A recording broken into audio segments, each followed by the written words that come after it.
فيش واحد هينجح الثوره، اما ينزل مليون واحد وربنا اكرمنا ونزل 15 20 مليون.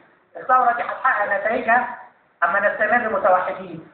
اللي حصل الفتره الاخيره ودي يمكن اكبر غلطه عملناها كشباب وكشعب، انقسمنا فصائل، 100 ائتلاف شباب، 50 حزب. يعني اذا ما رجعناش مره ثانيه ووحدنا الهدف وشفنا الصوره الكبيره مش هننجح. وده يمكن الرساله اللي انا بقولها لكم وبقولها لكل واحد بعملها. اقدر اقول لك ان انا بحاول النهارده في الفتره دي اشتغل بقدر الامكان في الجزء اللي كلمتكم عليه، الاستثمار. لان النهارده انا مش عاوز اشوف ثوره جعانين بعد 6 اشهر وانا عارف الاقتصاد بينهار. والنهارده لما تقرا الخلاف على هل فلوس التامينات الاجتماعيه موجوده ولا اتصرفت، اما تشوف ان احنا اخذنا الثلث الاحتياطي بتاعنا صرفناه في 6 اشهر، ما نقدرش نستمر في هذا الطريق. لابد ان نخلق الاستقرار بمعنى الامن وضوح الرؤيه عشان المستثمر يجي، عشان السائح يجي. ده اللي انا بشتغل فيه في الفتره الحاليه. وكذلك اشجع وبتكلم مع الناس بصراحه عشان الاستثمارات دي جوه مصر وبره مصر.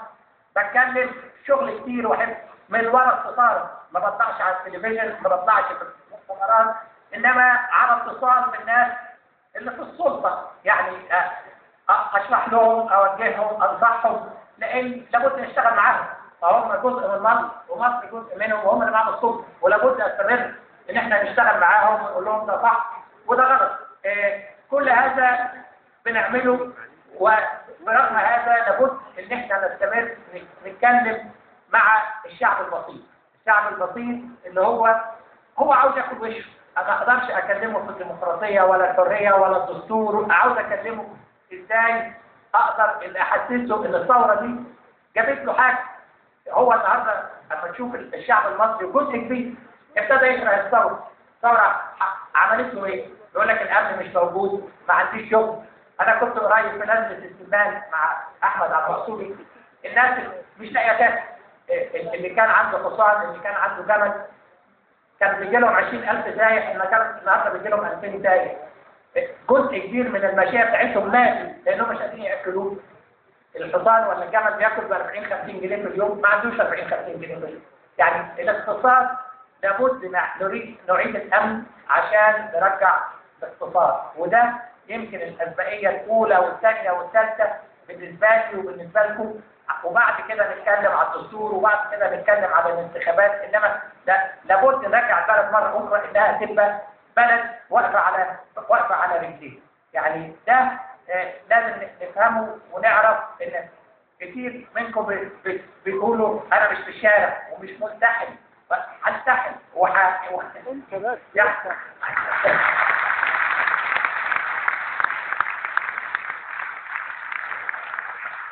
انا رحت الاسبوع من حوالي 10 ايام، رحت بلدنا رياض، التحمت زياده عن اللزوم. يعني ما كنتش عارف.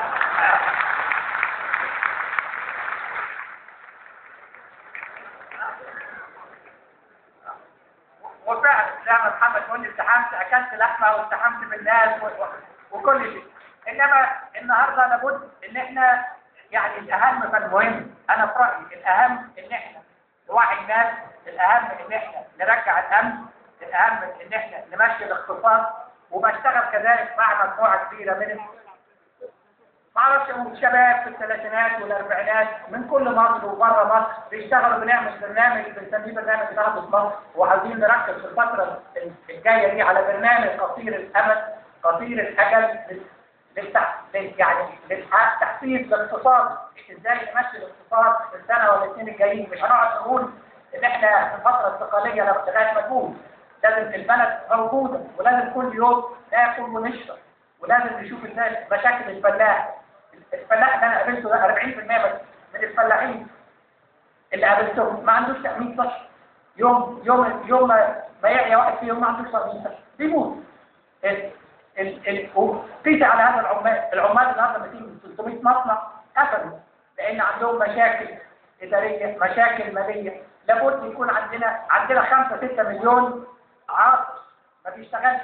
لابد يكون عندي برنامج لتشغيل الناس، يبني البنيه الاساسيه ويمشي الاقتصاد لابد يكون اشوف للفلاح السمات اللي مش عنده، التقاوي اللي مش عنده. لابد للعامل اشوف ازاي هو وصاحب العمل والحكومه يقعدوا سوا بحيث يحلوا مشاكلهم ويمشوا. يعني ده جزء لابد بنشتغل عليه وهنشتغل عليه ولازم كلنا نشتغل عليه. بس لابد نعرف ان احنا نتواصل مع كل بني ادم في مصر ونفهمهم ان الثوره دي معناها انه هياكل ويشرب وهيسترد كرامته وهيكون باذن الله هو فوق راسه الراجل البسيط. انا النهارده ما قابلت القسيس هنا في 6 اكتوبر 2 اسس، يعني مكشوف ما يقدرش يوصف لكم احساسهم بالاضطهاد، وقال لي احنا بس عاوزين نتعامل زي ما انتم بتتعاملوا. قلت له انا هعاملكم فوق دماغي. وانا مش بقول الكلام ده عشان اريحه، انا بقول الكلام ده انا مقتنع بيه، لان كلنا في الاخر ومصر اللي انا اتربيت فيها ما كنا بنبص على ابتي ولا مسلم ولا نوبي ولا يهود، كلنا بنبص على مصريين عندنا نفس الامال وعندنا نفس الخوف وعندنا نفس الاحلام وعندنا نفس الاحترام لقدسيه الحياه الانسانيه اللي باذن الله هنرجعها مره ثانيه بعزيمتكم وارادتكم. ربنا هيكرمنا وهيكرمني بيكم باذن الله.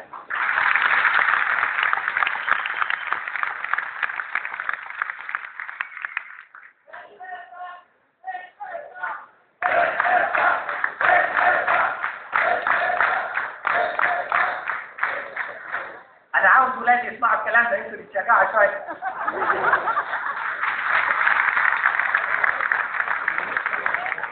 يعني انا هكون سعيد ان اسمع. انا عارف ان عندكم اسئله وتعليقات كثيره وان انتوا جايين من الصبح بدري، فنبتدي كل واحد اللي عنده سؤال، اللي عنده تعليق، اللي عنده انتقاد، انا سعيد اسمعكم وارد عليكم.